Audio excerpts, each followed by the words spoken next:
And the reason is that it has all kinds of connotations to different people. The drive from Rochester to Buffalo would be a little over an hour. No big deal. To the game, it doesn't make any sense. Yeah.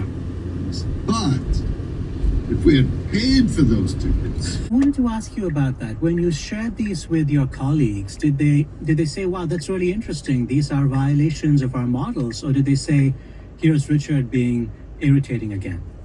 the latter.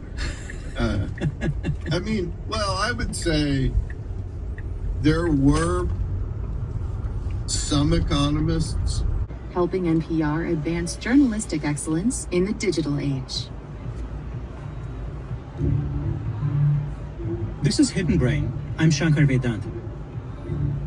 Economist Richard Thaler began bucking the conventional wisdom of his field right from the time he was in grad school. But Gray, for his wife to buy out of the same pool of money. When Stan decided to mow his own lawn, instead of paying a kid $10 to do it, he was saying, in effect, that mowing the lawn was worth less than $10 to him. So why was he not willing to mow someone else's lawn for $100? Again, for non-economists, there is a simple answer to that question. We are not just economic actors. We care about social norms, relationships and hierarchies, worries and biases. You could call such behavior irrational, but Richard says he dislikes the term.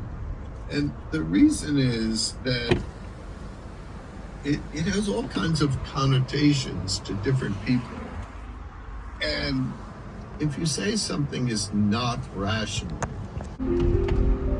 You know, one of the things that we haven't quite touched on is that some of the models predict that people will act essentially always in their own self-interest. People don't do this because what's best for them is not just what's best for their checkbooks.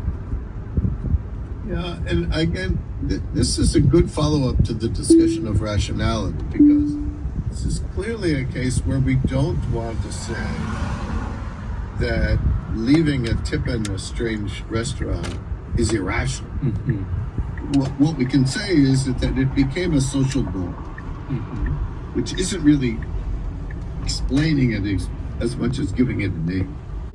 And it was sort of a little greatest hits collection of a series of papers they had written in the early 70s. And the phrase heuristics and biases is very well chosen and insightful. So their work can be summarized in the following way. Life is complicated. We use rules of thumb to help us. Heuristics is a fancy word for rules of thumb. And using those makes sense.